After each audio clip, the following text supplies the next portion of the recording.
Nelson Mandela pernah bilang, education is the most powerful weapon which you can use to change the world. Tapi kalau kita lihat di sekitar kita, hari ini tidak selalu senjata itu bisa digunakan oleh semua orang dengan cara yang sama. Nah, halo teman-teman Cipol, hari ini kita akan membahas soal pendidikan dan perempuan. Tentang hal-hal yang sering kita lihat dalam dunia sehari-hari dan mungkin pernah kita lakukan juga tanpa kita sadari. Bicara soal pendidikan, Indonesia saat ini sudah mulai merata soal akses pendidikan. Nah, untuk khususnya pendidikan perempuan, hari ini kita sudah kedatangan narasumber yang pastinya cocok nih buat pembahasan kali ini. Hari ini kita sudah bersama Kak Dara Ayu Nugroho Putri. Halo Kak Dara. Nah, Kak Dara gimana kabarnya hari ini Kak? Baik, seperti biasa. Akhir-akhir ini Kak Dara lagi sibuk apain aja nih Kak? Kesibukannya kayak start mulai 23 tahun sampai sekarang kayak kesibukannya sih kerja aja ya. Oke. Tapi kalau kita boleh tahu Kak Dara ini masih concern di bidang pendidikan perempuan nggak sih Kak? Of course, kalau itu aku masih concern di bidang pendidikan perempuan, cuma sekarang ranahnya lebih ke yang bisa diaplikasikan langsung untuk kerja. Contohnya adalah sekarang tuh aku buka private untuk bahasa Inggris. Dan itu lebih mudah, mostly studentku adalah perempuan. Gitu. Sebenarnya kami melihat isu soal pendidikan perempuan ini kan memang sangat genting ya Kak, dan penting. Nah, melihat peran perempuan dalam pendidikan pun saat ini sudah banyak bidang dalam pendidikan seperti guru, terus dosen, sampai ke administrasinya pun sudah banyak diisi oleh perempuan. Iya, mostly diisi sama perempuan. Tapi kalau menurut Kak Dara sendiri, gimana sih peran pendidikan terhadap perempuan itu sendiri? Itu gimana sih Kak? Sebenarnya kalau misalkan kita mau bahas secara general, pendidikan terhadap perempuan itu dampaknya sangat-sangat besar. Bahkan ke dalam kehidupan sehari-hari. Mulai dari cara bersikap, terus kemudian cara berpikir, terus kemudian nanti ketika kita masuk pada lapangan kerja, terus misal kita membangun keluarga, karena sebenarnya nggak cuma untuk perempuan ya, tapi pendidikan harusnya untuk siapa saja, no matter what gendernya. Cuma kalau kepada perempuan sendiri memang termasuk bagaimana cara kita untuk survive, kayak cari kerja, punya uang sendiri, bisa mandiri, nah itu penting banget. Nah, ini menarik nih Kak, soal pekerjaan perempuan. Jadi sekarang kan itu kan perempuan udah bisa cari kerja sendiri. Tapi di zaman sekarang ini kita ngelihat fenomena kalau perempuan itu harus menyeimbangkan laki-laki dalam mencari nafkah nih Kak. Kadang malah jadi kewajiban untuk membantu laki-lakinya itu mencari nafkah. Iya betul. Oke.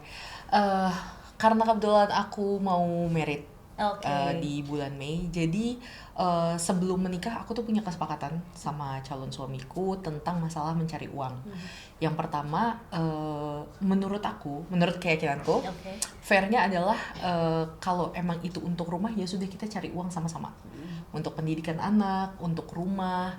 Nah, terus kemudian kalau misalkan secara Islam ada yang namanya nafkah. Betul. Nah, itu adalah uang yang ya udah kalau dia mau kasih sama aku, ya udah, tapi yang penting gimana caranya semuanya itu bisa kita cari bareng-bareng jadi equal.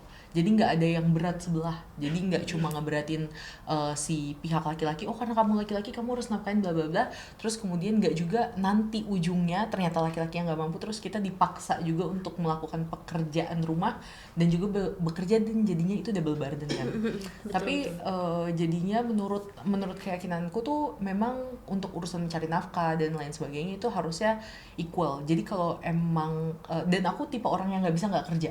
Jadi dari awal aku udah bilang sampai kapanpun aku akan kerja kecuali aku sakit dan nggak bisa bangun lagi. Bukan cuma untuk rumah tapi untuk diri aku sendiri.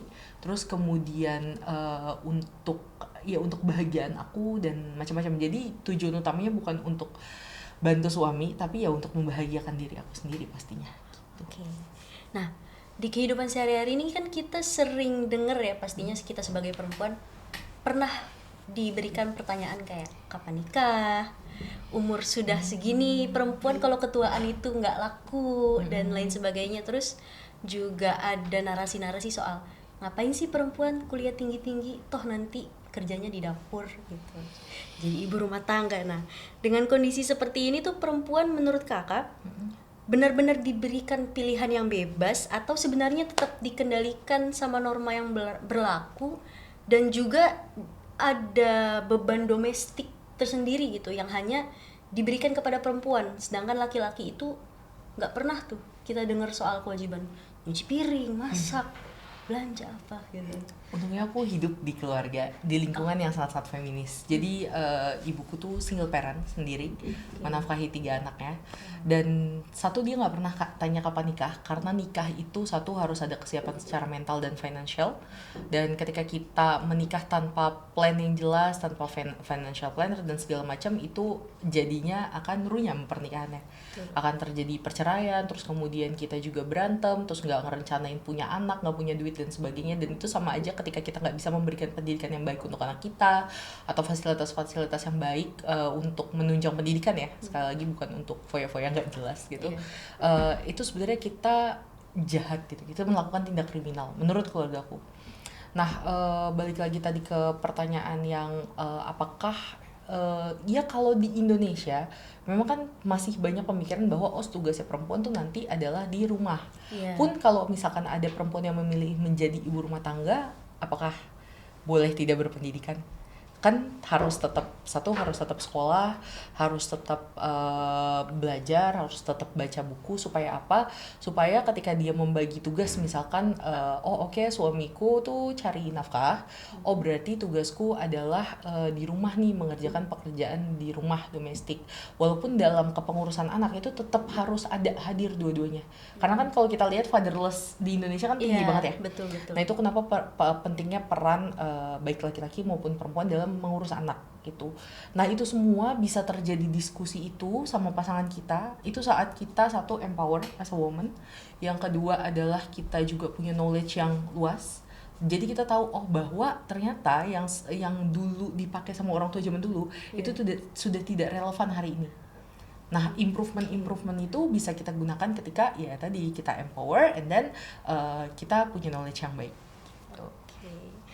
Nah, tapi kan untuk kondisi saat ini saya ngerasa kalau perempuan itu walaupun sudah bekerja tetap tanggung jawab domestik itu kewajiban gitu loh Kak. Maksudnya gimana menurut Kakak, sudut pandang Kakak, apa yang harus perempuan ini lakukan selain berdiskusi dengan pasangan? Karena kan kebanyakan rumah tangga itu diikut campuri oleh keluarga pasangan ya, terutama ibu mertuanya gitu ya. Pengen anak laki-lakinya dilayani dan segala macam. Iya, betul. Aku tuh selalu kita harus berani untuk ngomong ke orang tua. Kita mampunya seperti apa, dan pernikahan kita itu akan seperti apa, karena yang ngejalanin kan kita. Betul. Nah, balik lagi tadi kalau misalkan double burden atau beban domestik, kenapa kita harus punya finansial yang matang ketika si istri kerja, suami kerja? Itu kan berarti kita harus punya ART. Yeah. Nah, punya ART berarti kita harus punya uang. Betul. That's why kenapa financial planner-nya harus jelas. Jadi tidak terjadi huru hara yang kayak aduh ini tuh rumah nggak bersih bla bla bla, itu tuh karena kamu kerja sih segala macam, ya karena kalian sebelum menikah tidak menyiapkan itu semua. Gitu. Nah, kalau kita geser sedikit nih Kak ke dunia pendidikan dan organisasi, dari dulu sampai sekarang itu perempuan sering diarahkan ke ruang khusus perempuan.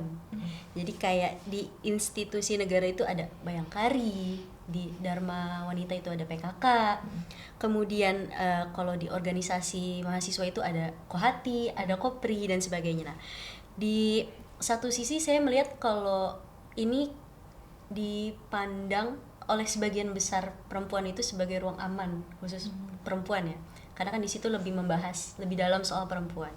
Tapi di sisi lain juga saya melihat kalau ruangan ini sebenarnya tuh kayak pemisahan untuk perempuan agar tidak ikut campur dalam urusan inti organisasi. Itu menurut kakak gimana? Dulu bahas Kohati, dulu aku pengen banget lagi Kohati bubar. Oh iya. Soalnya ngapain gitu, menurut aku apa yang mau kamu bahas? Kalau misalkan isu perempuan itu harus dibahas sama perempuan aja, enggak, karena kan kita di dunia ini hidup ada perempuan ada laki-laki kan. Betul. Ya secara general gitu. Berarti keterlibatan kita di dalam masyarakat ya harus ada perempuan dan harus ada laki-laki di setiap pengambilan keputusan. Terus kenapa kita harus punya organisasi sendiri gitu? Jadi di organisasi apapun kayak misalkan Kohati harusnya ada laki-lakinya, gak semuanya perempuan, jadi kita bisa dengar dari dua perspektif. Nah pun yang lainnya juga harus kayak gitu, suara perempuan harus didengar. Jadi dulu aku ngerasa kayak ini Kohati ngapain ya, kok kan kita bahas tentang feminis ya, atau kayak bahas tentang perempuan lah gitu, kenapa ada pemisahan tersebut. Dulu sih aku nggak sepakat pada saat aku masih aktif di HMI. Jadi aku nggak agree gitu ada pemisahan organisasi perempuan. Dan tujuan dibentuk itu apa, fungsinya, apakah masih relevan sampai hari ini atau udah enggak, itu kan harus dikaji, harus dievaluasi gitu. Saya juga setuju nih soal ini. Soalnya organisasi keperempuanan itu kan seringkali membahas kesetaraan gender ya kan?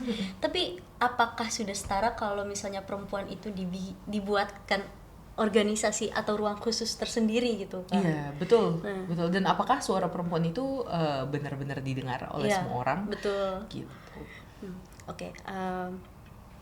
Sebenarnya menurut kakak apakah pola seperti ini itu menunjukkan kalau pendidikan dan organisasi itu selama ini ikut membentuk perempuan supaya tetap aman secara sosial, aktif tapi tidak terlalu masuk ke pusat kekuasaan gitu?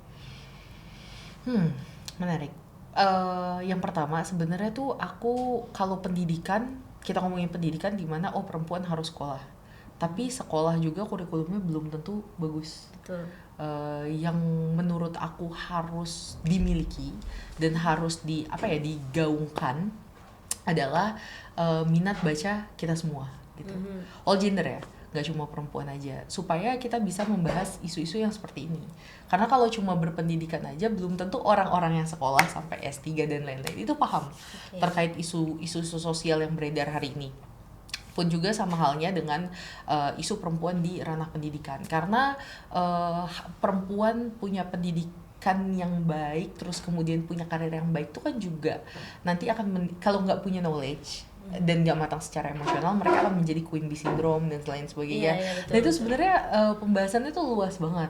Jadi kalau menurut aku yang tadi soal pendidikan lebih ke knowledge, dan semua itu harus equal ya, balik lagi harus semua orang harus tahu gitu isu tersebut, baik laki-laki maupun perempuan, karena nggak bisa only perempuan aja yang paham tapi laki-lakinya nggak paham, karena kan pengambilan keputusan balik lagi itu kan ada laki-laki dan ada perempuan, jadi ya emang harus dilihat dari perspektif tersebut sih.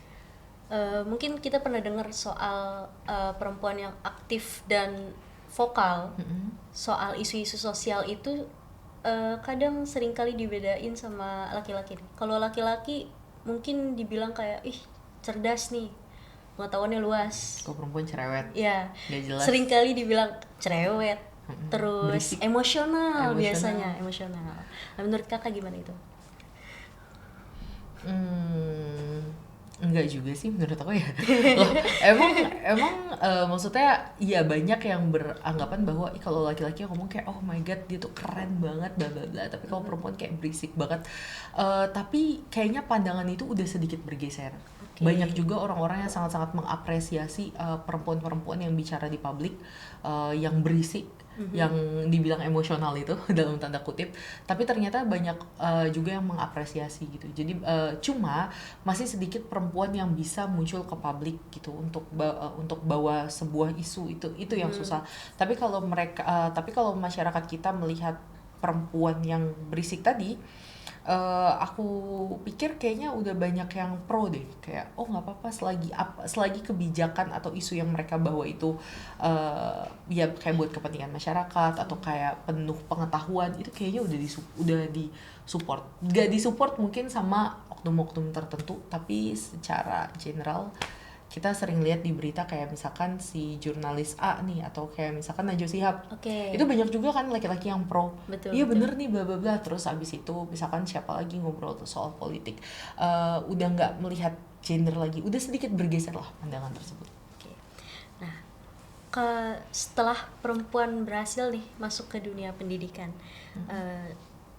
sebenarnya tantangannya kan belum cukup sampai kita berhasil nih mengakses gitu, tapi cerita soal catcalling, soal pelecehan, entah verbal entah non verbal, itu kan banyak ya Kak dialamin mungkin sama teman-teman di sekitar kita. Komentar soal dosen kayak baju kamu gitu. Jadi saya sendiri pribadi punya temen yang pernah cerita kalau dia itu dilecehin, agak disentuh di bagian sensitifnya, tapi karena mungkin perempuan ya, jadi dia ngerasa malu kalau gua ngomong nanti gua yang malu bukan cowoknya gitu. Nah sebenarnya sejauh mana sih dunia pendidikan hari ini tuh benar-benar memberi rasa aman untuk perempuan belajar berpendapat dan jadi diri sendiri, mau pakai pakaian apapun tuh nggak ada rasa takut. Menurut kakak gimana? Kayaknya sekolah ataupun ranah pendidikan kayak belum nyampe di situ sih. Karena kayak contohnya misalkan ada sebuah tempat yang memaksa untuk kita pakai kerudung, ada sebuah tempat yang memaksa kita untuk melepas kerudung. Sebenarnya ya kayak pakaian apapun itu, balik lagi itu adalah hak kita as a human lah gitu, mau pakai baju apapun.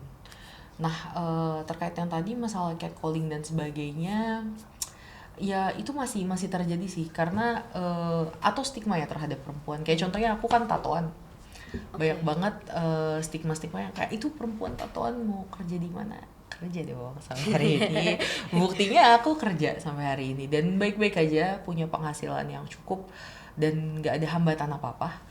Terus habis itu stigma lainnya adalah aduh ini alumni pesantren kok kayak gini, nanti masa depannya hancur. Enggak, alhamdulillah nggak hancur.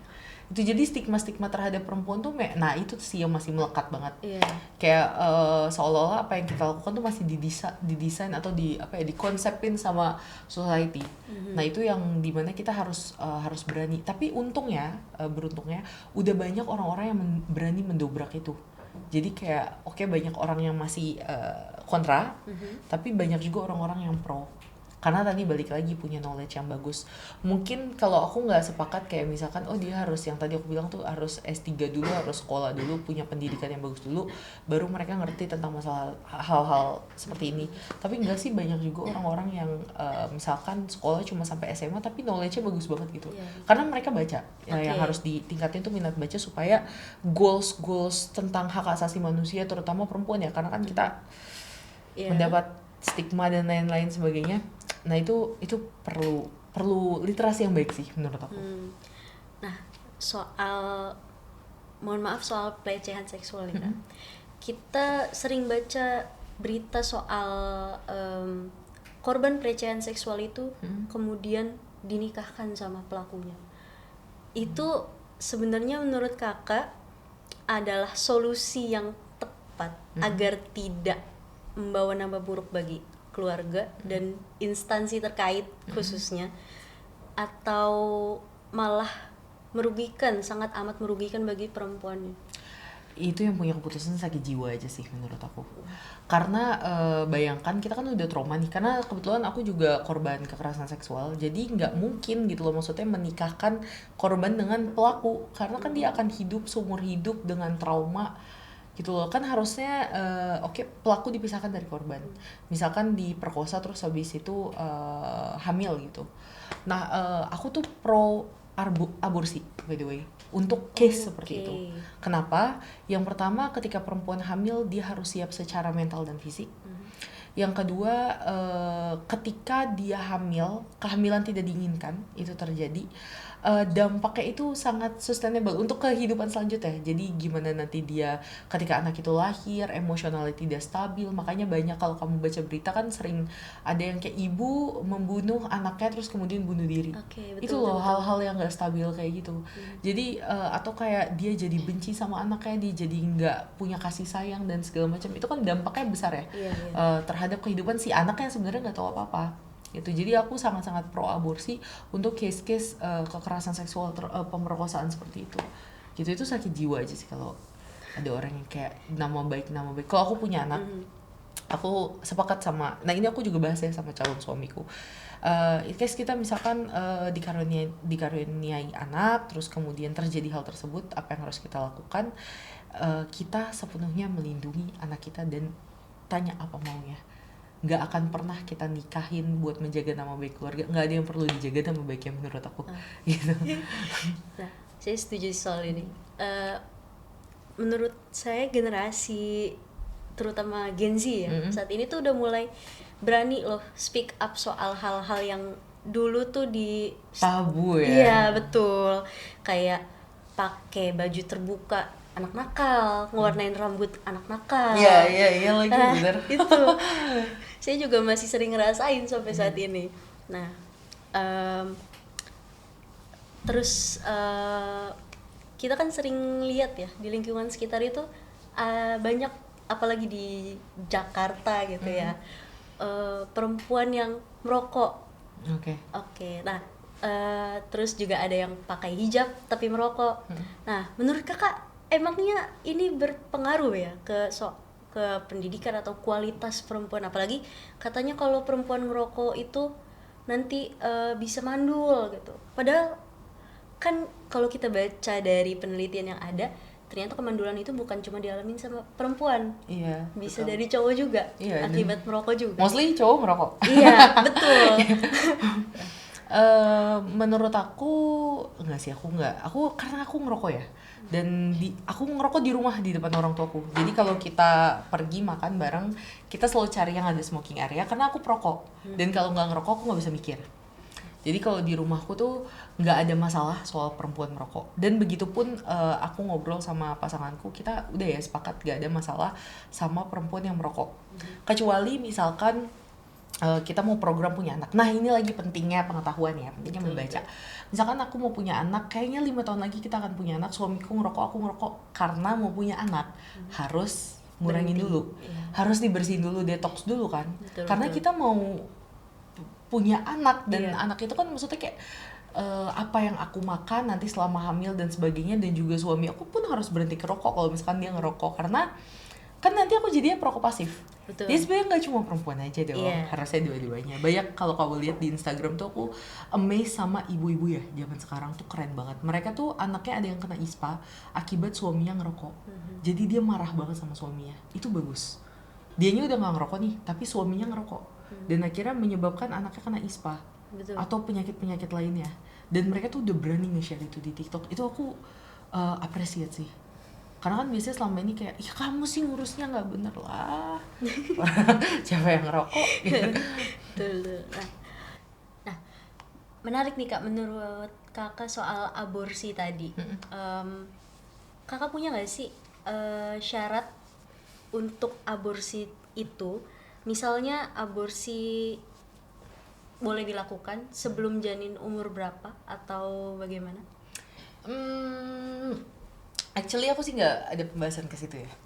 Kalau misalkan janinnya umur berapa itu biasanya medis kan yang punya jawaban seperti itu, yang boleh memutuskan gitu.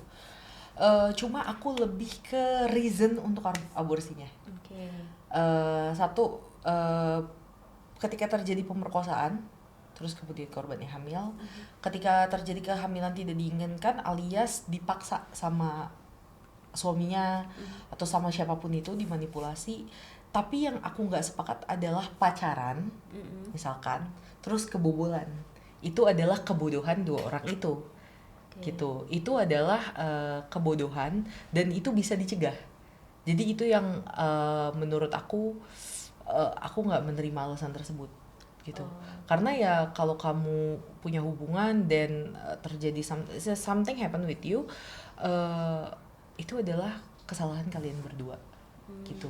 Jadi sebenarnya apa ya, aku pro aborsi untuk hal-hal yang tadi tuh, pemerkosaan, terus habis itu kehamilan tidak diinginkan, dipaksa keluarga, dipaksa suami, bla bla bla, karena itu mengganggu psikologis. Walaupun ketika terjadi kehamilan tidak diinginkan, ya itu ya maksudnya married by accident misalkan gitu.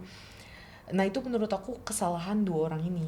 Jadi instead of, ya terserah mau aborsi silakan, tapi menurut aku pentingnya sex education dan kita harus bahas KB dan lain-lain di situ sih. Dan aku orang yang pro KB before marriage juga. Oh, oke oke. Nah, nah, aku setuju sih soal sebenarnya nggak bisa dibilang setuju juga, tapi kalau aborsi untuk solusi perempuan yang hamil karena pemerkosaan, aku setuju. Tapi kita kan juga ngelihat kayak hak-hak anak yang lahir di luar pernikahan itu kan di dalam agama Islam khususnya juga dia nggak bisa pakai bin ayahnya. Terus juga kalau soal administrasi negara itu dia sebenarnya bisa nggak sih dimasukin ke dalam kartu keluarga misal gitu. Itu udah bisa deh kalau nggak salah. Bahkan di ijazah ya. Oh Itu iya. udah bisa. Waktu itu tuh kalau nggak salah, aku lupa Mbak Popi Raharjo atau Melanie ya. Pokoknya antara dua itu aku lupa, itu udah lama banget. Mereka tuh memperjuangkan itu. Oh. Ketika bayi ini lahir tanpa sosok ayah, itu diperjuangkan, jadi boleh di ijazahnya itu tidak ada nama bapaknya Oh, gitu. berarti nama ibu aja. Iya. Oh, oke Nah, oke. tapi kalau misalkan secara lebih lengkapnya, itu aku emang belum search lagi sih, karena belum tahu perkembangannya seperti apa. Tapi kayaknya sih kalau di masa hari ini, karena banyak teman-temanku yang membesarkan anaknya sendiri dan tanpa pernikahan, kayaknya sih udah bisa diurus ya di Indonesia. Cuma itu nggak valid sekali lagi karena aku belum research. Jadi aku belum bisa memastikan hal tersebut. Oke. Nah, sekarang kan kita sering dengar bidang-bidang pekerjaan yang dilabelin ini cocok untuk laki-laki, ini cocok untuk perempuan, kayak misalnya bidang teknik, terus pertambangan, terus pekerjaan-pekerjaan yang butuh kekuatan fisik gitu. Karena dari agama pun sudah disebut kalau perempuan itu emang lebih lemah daripada laki-laki. Nah, menurut kakak, kalau kondisi seperti ini terus dianggap wajar, apakah pendidikan itu benar-benar membuka peluang kerja yang sama buat perempuan, atau justru tetap mentok di labeling dan prasangka soal kelemahan perempuan itu sendiri? Yang pertama kita bahas dari sisi agama. Oke. Agama itu bilang kalau perempuan itu lebih lemah, tafsirannya seperti apa? Karena kan ketika misalkan ada hadis atau ada ayat yang turun, kita kan harus lihat asbabun nuzulnya dan segala macam. Betul betul. Nah, itu cara penafsirannya itu seperti apa? Lemah yang dimaksud itu apa? Kalau perempuan secara biologis punya sifat yang lebih apa namanya, empati dan segala Iya. macam, itu iya. Tapi pada laki-laki juga ada yang kayak gitu. Kalau misalkan kita lihat ada, aku kan termasuk orang yang pro LGBTQ juga ya, dan pernah Oke. belajar soal itu. Dan misalkan mereka itu terlahir dengan kromosom perempuan yang lebih banyak, itu biasanya hatinya lebih lembut gitu. Oke oke, iya. Sifat feminimnya gitu, kayak misalkan kayak perempuan itu, kalau kamu nonton Avatar, anjir itu film seru banget sih, semua orang harus nonton ya di dunia ini, Avatar 3 itu bagus banget. Karena kalau kamu perhatiin Moana, Avatar, itu tuh mereka menenangkan Ewa-nya, itu adalah perempuan yang menjaga ekosistem bumi. Oke. Nah, itu tuh film menarik banget karena menurut aku, eh kalau kamu baca buku Vandana Shiva, Ecofeminism, nah itu tuh ada korelasinya. Jadi memang perempuan dirancang sama Tuhan untuk ya tadi misalkan kita bisa melahirkan, Iya. kita bisa membangun peradaban gitu. Oke. Kayak gitu. Nah, aku juga pernah denger nih Kak kata-kata soal laki-laki itu bisa menanggung rasa sakit, tapi perempuan itu dirancang untuk menahan penderitaan. Yes. Itu.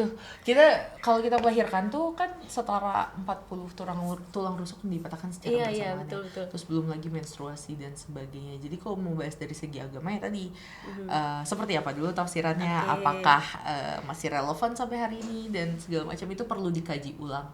Dan second adalah lapangan pekerjaan bagi perempuan. Jadi kalau sekarang memang masih ada perspektif itu, tapi kalau sekarang dianggap perempuan itu lebih ulet melakukan sesuatu dan lebih pekerja keras daripada laki-laki.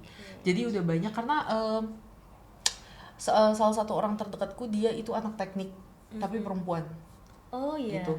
Dia teknik tapi perempuan, dan dia emang ulet melakukan pekerjaannya. Jadi sekarang, dan kebetulan aku juga punya teman, dia arsitek dan perempuan ya. si bosnya bilang kalau ya perempuan tuh kayak lebih ulet deh, lebih rajin dan lebih pekerja keras.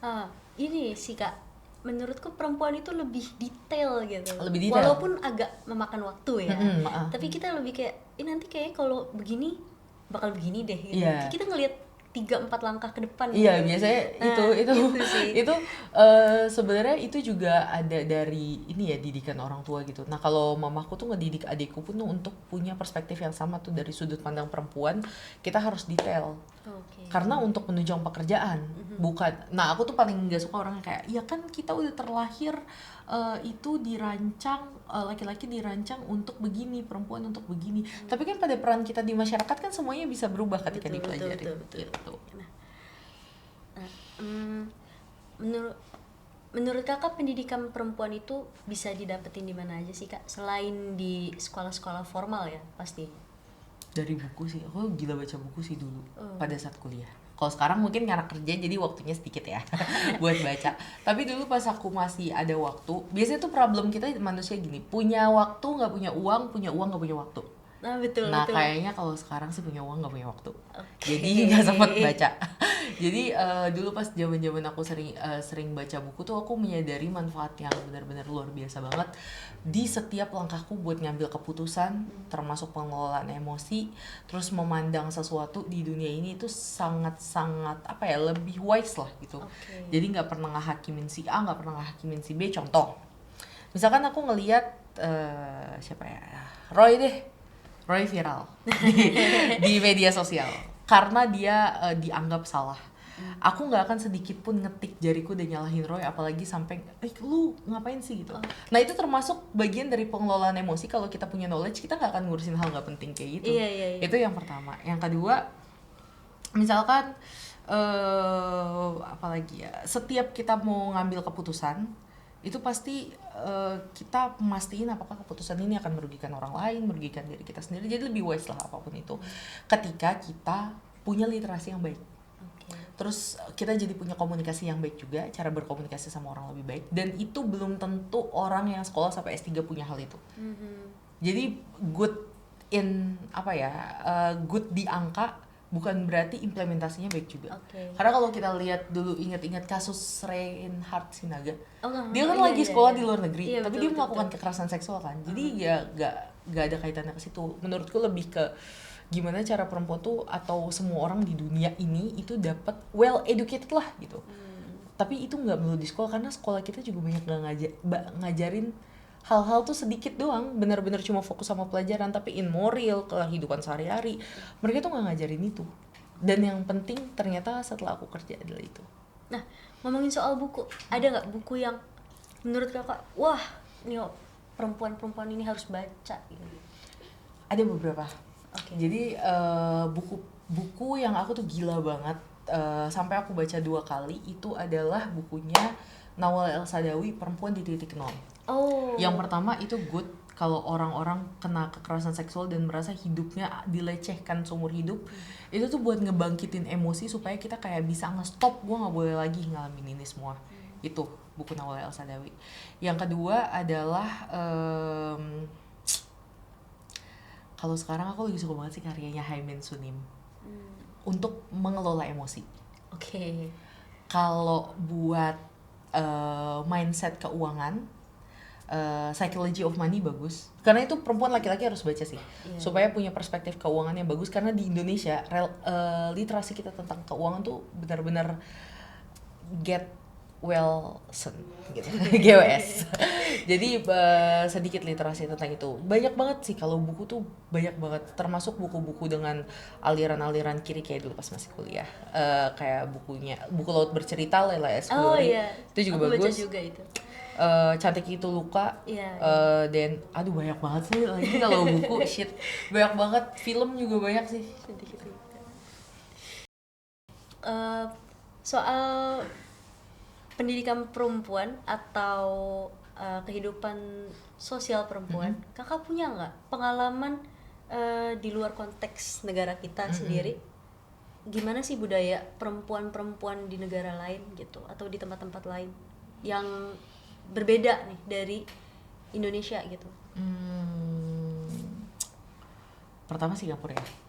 Jadi aku tuh pernah berkunjung ke Singapura dan aku ngelihat semua perempuan kerja tanpa orang tuh kayak, dan semuanya melakukan pekerjaan, maksudnya kayak gak yang oh lu harus di rumah gitu. Dan aku tuh dulu sempat punya hubungan sama orang Singapura dan dia lebih suka sama perempuan-perempuan yang bekerja ternyata. Bukan karena gak mau direpotin secara financial, but dia ngerasa kayak perempuan-perempuan yang punya karir dan peduli sama hidupnya itu cenderung lebih enak diajak ngobrol, karena in the end of the day about relationship kita kan harus banyak ngobrol, Betul.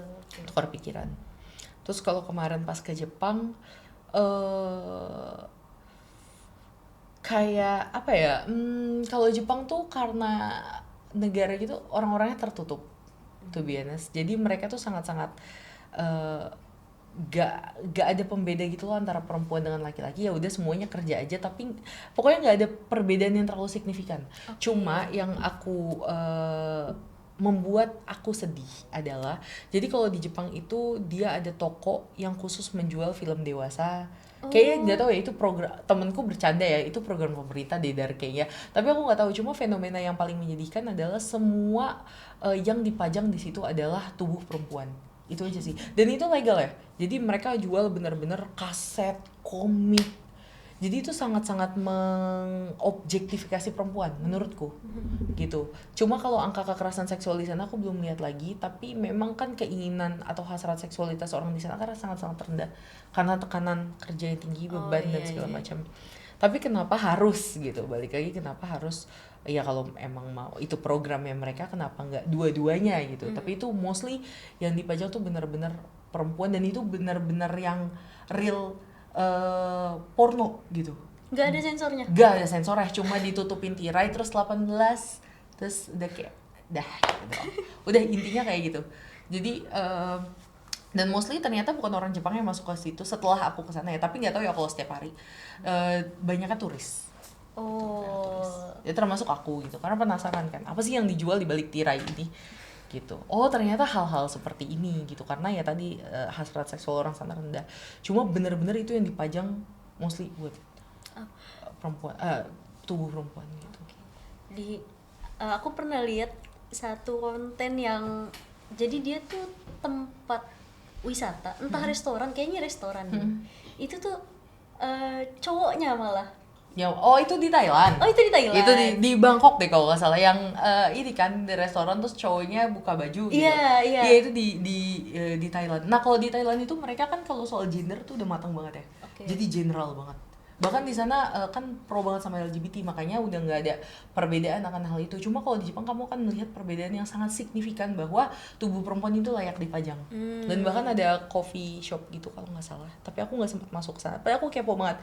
Jadi kita bayar di sana, nanti pelayannya antar, bahkan kita bisa megang badannya. Nah itu kan menurut aku kayak ya ampun gitu.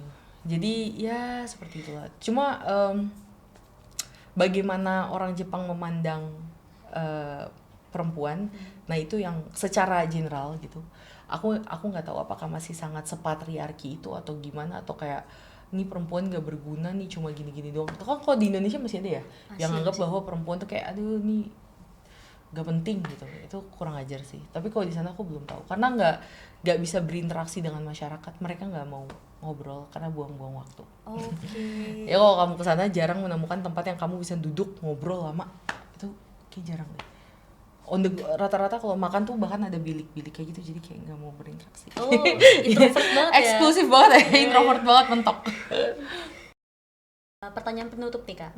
Kalau Kak Dara bisa milih satu perubahan paling mendesak yang harus dilakukan sekarang juga supaya pendidikan perempuan itu lebih adil, itu apa? Aduh terlalu banyak yang perlu dirombak dari Indonesia sih menurut aku. Sampai aku bingung ya kalau misalkan ditanya apa satu, banyak banyak. Tapi yang paling pengen aku rubah adalah satu kurikulum. Karena contoh dari aku ngajar bahasa Inggris ya, kenapa di kelas aku itu murah dan cepat belajar ya, karena aku menemukan kurikulum yang menurut aku oh ini akan aku pakai gitu.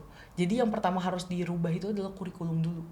Karena sistem pendidikan kita, sistem gimana di sekolah itu kita diajarkan tuh sangat-sangat gak jelas menurut aku. Iya. Dulu aku tuh putus sekolah SMA dan ngelanjutin paket karena menurut aku sekolah gak penting. Sekali lagi, pasti banyak yang gak suka kalau dibilang sekolah gak penting. Ya penting buat sebagian orang, tapi menurut aku buang-buang waktu. Karena apa? Sekolah jadi nggak buang-buang waktu ketika mereka fokus ke minat dan bakat kita. Sementara kita disuruh belajar kimia, fisika, matematika. Aku kebetulan suka hitung-hitungan, oke lah. Tapi ada orang-orang yang kayak harus belajar ini, harus belajar itu, dan kayak banyak banget yang dipelajarin. Nggak nggak menjurus gitu. Termasuk pada saat kuliah. To be honest, aku merasa kuliah cuma lanjutan dari SMA aja. Tapi kita nggak bebas berpikir. Belajar itu berarti kita bebas berpikir kan, menciptakan sesuatu yang baru. Jadi kurikulum tuh sebenarnya harus bebas. Lu mau neliti tentang apa, lu mau bahas apa, itu nggak ada yang dibatasin. Karena dulu aku tuh sempat skripsiku tuh tentang implementasi nilai-nilai Islam di pesantren waria di Jogja. Oh iya. Itu ditolak. Pesantren waria itu isinya waria? Isinya waria. Itu ada di Jogja. Yang punya sudah meninggal dunia di tahun kemarin atau tahun 2024 gitu, aku lupa, kalau nggak salah 2025. Itu khusus waria, bener-bener mereka tuh diberdayakan belajar agama dan lain-lain. Nah itu ditolak lah, kan kebebasan berpikir bukan kita kalau belajar. Terus kenapa dibatasin Pak? Semoga Bapaknya nonton. Kenapa dibatasin? Ditolaknya katanya alasannya kenapa? Karena bahasa LGBT nggak boleh. Sementara menurut aku ketika kita belajar sekolah mau bahas politik, mau apapun itu berpikirlah sebebas-bebasnya gitu menurut aku ketika kita belajar. Nah itu sebenarnya yang bisa mendongkrak. Jadi kalau kita berpendidikan artinya di sekolah tapi dirancang, ya udah kita bakal di situ-situ aja nggak jadi orang yang kreatif. Sementara menurut aku perspektif pendidikan tuh lebih luas daripada aku belajar matematika, PPKN, apalah itu gitu. Jadi ya yang paling yang paling wajib dirubah tuh kurikulum sih. Kayak kita harus nyiapin gimana kita harus melek digital kayak AI. Sebenarnya kan AI nggak se-easy itu ya, gitu kan. Banyak orang yang kayak AI itu tinggal gini-gini. Enggak, kalau kamu mungkin contohnya sekarang kan udah ada robot yang bisa gantiin manusia. Dan itu udah banyak yang beli lagi. Oh iya. Iya, sumpah. Kalau kamu lihat beberapa orang kaya di Indonesia itu kepo banget sampai beli robot itu harganya 300 juta kemarin. Kalau nggak salah FYI. 300 juta itu dibeli dan itu bisa menggantikan pekerjaan-pekerjaan manusia. Jadi kalau misalkan apakah manusia bisa digantikan sama AI untuk beberapa struktur. Ini kalau kita bahas pendidikan ya, udah bisa contoh. Misalkan dulu aku kerja di ranah customer care. Dulu tuh customer care ada yang namanya tier 1, tier 2, tier 3 gitu. Sekarang tier 1 itu udah gak ada dan digantikan sama bot. Berarti kan loncat ke tier 2. Dan itu di mana hal tersebut kayak berarti memangkas atau nge-PHK banyak orang. Itu berarti digantikan sama teknologi kan. Nah yang kayak gitu kita harus siap, kita harus tahu apa sekreatif mungkin apa yang tidak bisa digantikan oleh teknologi. Jawabannya apakah kira-kira kerjaannya kamu harus cari sendiri. Gitu karena banyak. Itu relevan banget sih. Soalnya sekarang kan bidang-bidang administrasi itu kan rata-rata diisi sama perempuan ya kan. Dibanding yang praktik-praktiknya, praktik lapangannya gitu. Itu sekarang udah mulai diganti sama robot sih. Iya, makanya kita harus lebih kreatif gitu. Jangan pembahasan mengenai digital di Indonesia tuh masih kecil banget yang tahu atau yang paham. Nah itu yang wajib dipelajari. Makanya aku bilang yang perlu dirombak adalah kurikulumnya. Dan aku tuh tertarik banget ngambil teknologi pendidikan karena itu. Gitu. Jadi aku niatnya mau kuliah lagi, ngambil teknologi pendidikan, lebih bermanfaat lah daripada kuliah aku yang kemarin itu. Jelas di gitu. Cina itu kalau nggak salah anak-anak itu dari TK itu udah mulai diajarkan atau cari tahu minatnya masing-masing gitu. Jadi, itu bagus. Kalau kita kan enggak kan, kita kayak pokoknya nanti kalau udah gede belajarnya matematika itu pasti pintar. Kalau bisa matematika pintar, bisa IPA itu udah pasti pintar, kayak gitu. Nah itu tuh kan kayak apa ya,